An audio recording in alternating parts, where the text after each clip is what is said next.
What's going on, guys? Welcome back to WWE Network and Show, where I, Graham G.S. and Matthews, break down all the original content you watch on the WWE Network and on Peacock. And today we're talking the May 20th, 2024 edition of Raw Talk. Megan Morant and Sam Roberts in the studio breaking down last night's Raw. They opened up the episode showing off the updated brackets for the Queen of the Ring tournament, Lyra Valkyria beating Io Sky in the semifinals on Monday night to advance to the finals on Saturday at the pay-per-view. They replay said matchup between Valkyria and Sky, which was a great matchup, by the way. Crowd was kind of quiet because, neither woman's really over, obviously, and Valkyria is a newer person on the Raw roster. But I thought they had a really good match, and Valkyria actually went over clean, which was cool to see. They preview Valkyria taking on either Bianca Belair or Nia Jax in the next round, depending on who wins on Friday's SmackDown in the semifinals on that show. We hear from Lyra Valkyria backstage with Jackie Redmond here. And Lyra says that she doesn't want to talk about Liv Morgan, who sucker punched her backstage on the show, but she does recap beating Io Sky and talks about how great it is, blah, blah, blah. Of course, the win over the former WWE Women's Champion gives her confidence, and she hopes her next opponent, unlike Io Sky, does not underestimate her. Io Sky underestimated her, came up short. She hopes the same does not happen for either Nia or Bianca in the finals. They replay the women's tag team fatal four-way match, won by Shayna Baszler and Zoe Stark, who are the new number one contenders to the WWE Women's Tag Team titles. They didn't air it here on Raw Talk. It was like a WWE.com, YouTube, social exclusive, whatever, with Zoe and Shayna and Jackie Redmond. And Jackie asked them about, what are your thoughts on facing Jade or Bianca or Candice and Indy? And I'm thinking, was it announced and I just missed it that Jade and Bianca would be defending against Indy and Candice one of these weeks? That just seems so random to me. Because Bianca beat Candice in the first round 2 weeks ago, I believe. Last week she beat Tiffany, so a week and a half ago she beat Candice. Indy and Candice have done nothing to earn an opportunity. So I don't know if that match was announced for SmackDown, and it couldn't have been, because Bianca's on SmackDown this Friday, facing Nia Jax, as I just mentioned, in the semifinals of the Queen of the Ring tournament.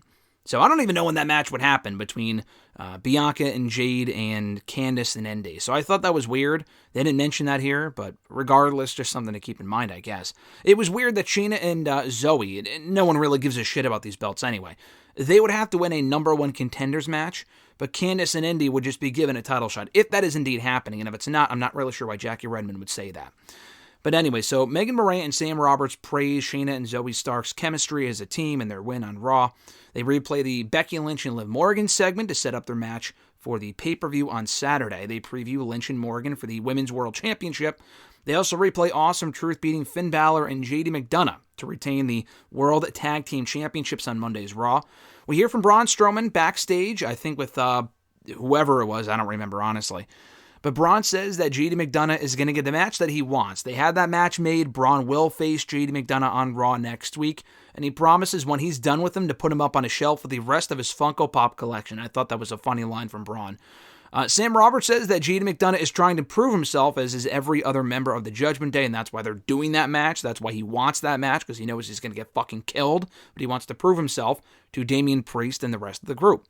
We hear from Ilya Dragunov coming out of the commercial break, and he says he doesn't know what happened with Braun Breaker spearing Ricochet and who was at fault there and blah, blah, blah, but he has so far discovered on Raw, he says, that Raw is a different kingdom than NXT. In NXT, he was the czar, he was the best on the brand, and he still is obviously amazing. But on Raw, there's some guys that are bigger, maybe not tougher necessarily, but definitely bigger physically than he is. And he's not the czar that he once was, but as he always does, he will overcome every obstacle in his way, including Braun Breaker. He calls out Braun Breaker and says that he will make him suffer.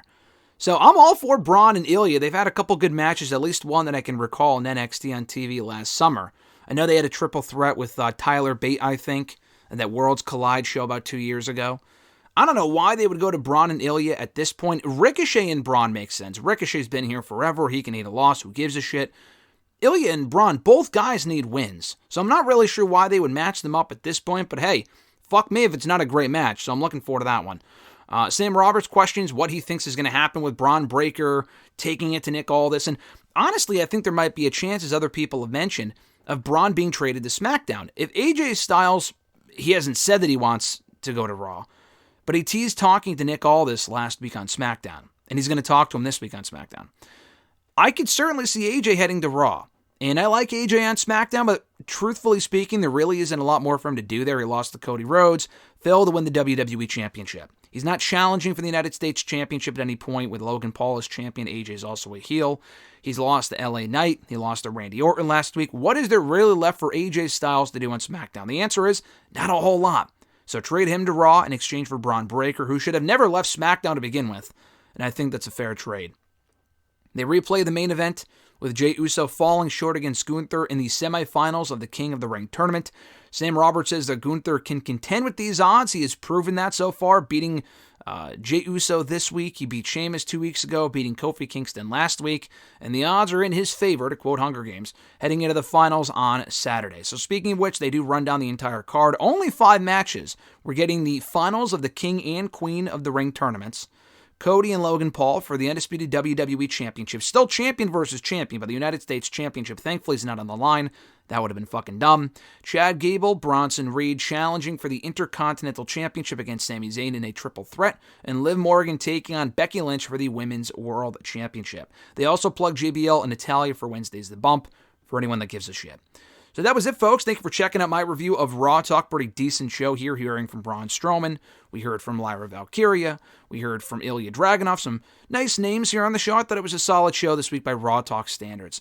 Appreciate you guys checking out the review. As I mentioned, be sure to like the video, drop a comment, share the video, and subscribe to the channel for more daily content. Have an awesome one, folks. I'm Graham G. Matthews, and I'll catch your ass down the road.